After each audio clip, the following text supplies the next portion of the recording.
Assalamualaikum warahmatullahi wabarakatuh. Kami dari kelompok 2B Indralaya akan menampilkan tugas video Biokimia 2 pertemuan ke-8. Sebelum masuk ke video, izinkan kami untuk memperkenalkan diri. Saya sendiri, Ria Istiani.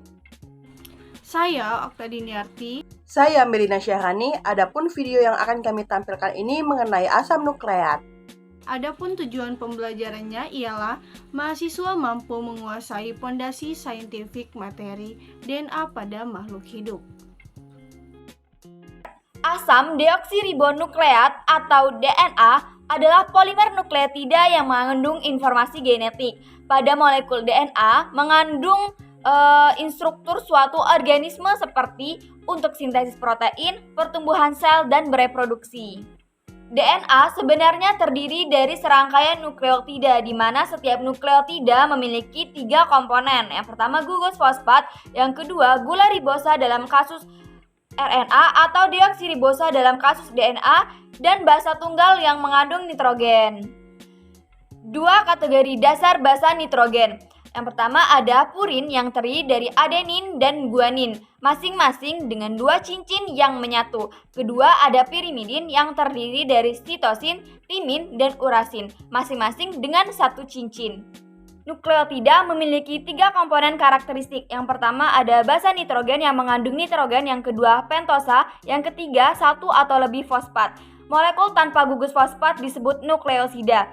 Basa nitrogen adalah turunan dari 2 senyawa induk yaitu pirimidin dan purin. Basa dan pentosa dari nukleotida umumnya adalah senyawa heterosiklik. Mengapa DNA penting? DNA penting karena mengandung semua informasi genetik. Informasi ini diperlukan untuk pengembangan dan kelangsungan hidup serta dapat diteruskan ke generasi berikutnya. DNA juga merupakan senyawa polinukleotida yang membawa sifat-sifat keturunan yang khas pada kromosom. DNA penting dalam hal hereditas. Ini juga mempengaruhi sifat-sifat mulai dari apa yang dilihat hingga makanan yang disukai dengan banyak hal di antaranya. Sebagian besar dari apa yang membuat seorang unik ditemukan dalam 0,5% dari DNA-nya. DNA setiap orang menceritakan kisah yang berbeda-beda tentang siapa kerabat mereka dan dari mana mereka berasal.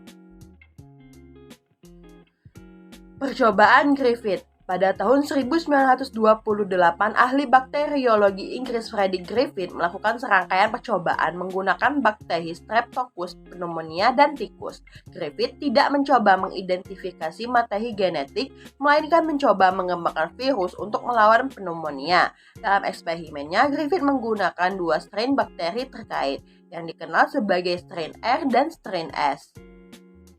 Griffith menggunakan 2 galuh pneumococcus yang menginfeksi tikus. Galuh tipe 3S dan tipe 2R. Galuh 3S memiliki kapsul polisakarida yang membuatnya tahan terhadap sistem kekebalan inangnya, sehingga mengakibatkan kematian inang. Sementara galuh 2R tidak memiliki kapsul pelindung tersebut dan dapat dikalahkan oleh sistem kekebalan tubuh si inang.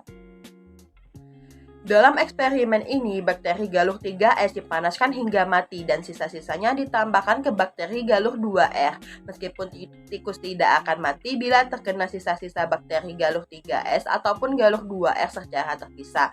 Gabungan keduanya mengakibatkan kematian tikus inang. Griffith berhasil mengisolasi baik galuh pneumococcus 2R hidup maupun 3S hidup dari darah tikus mati ini. Griffith menyimpulkan bahwa bakteri tipe 2R telah tertransformasikan menjadi galuh 3S oleh sebuah prinsip transformasi yang entah bagaimana menjadi bagian bakteri galuh 3S yang mati. Percobaan Meselson-Stahl. Nah, percobaan ini adalah percobaan yang dilakukan oleh Matthew Meselson dan Franklin Stahl pada tahun 1958 yang mendukung hipotesis Watson dan Crick bahwa replikasi DNA adalah semi-konservatif. Nah, dalam replikasi semi-konservatif, ketika heliks DNA untai ganda direplikasi, masing-masing dari 2 heliks DNA untai ganda baru terdiri dari 1 untai dari heliks asli dan 1 baru yang disintesis. Hal ini disebut dengan eksperimen paling indah dalam biologi. Meselson dan Stahl memutuskan cara terbaik untuk menandai DNA induk adalah dengan mengubah salah satu atom dalam molekul DNA. Nah, Mengapa pada percobaan Method Michelson dan Frankenstahl ini menggunakan radioaktif? Karena dalam percobaan ini, nitrogen ditemukan dalam bentuk basa nitrogen dari setiap nukleotida. Nah, mereka memutuskan untuk menggunakan isotop nitrogen tersebut untuk membedakan antara DNA induk dengan DNA yang baru disalin. Isotop nitrogen memiliki neutron ekstra di dalam nukleus yang membuatnya lebih berat. Hipotesis konservatif mengusulkan bahwa seluruh molekul DNA bertindak sebagai cetakan untuk sintesis yang sama sekali baru. Menurut model ini, protein histon mengikat DNA, memutar untai, dan mengekspos basa nukleotida yang biasanya melapisi interior untuk ikatan hidrogen. Hipotesis dispersif dicontohkan oleh model yang diusulkan oleh Max Delbruck yang mencoba memecahkan masalah pelepasan dua untai helix ganda dengan mekanisme yang memecah tulang punggung DNA setiap 10 nukleotida atau lebih. Nah, melepaskan ikatan molekul dan menempelkan yang lama untai ke ujung yang baru disintesis. Hal ini, DNA akan disintesis dalam potongan-potongan pendek bergantian dari satu untai ke untai yang lainnya.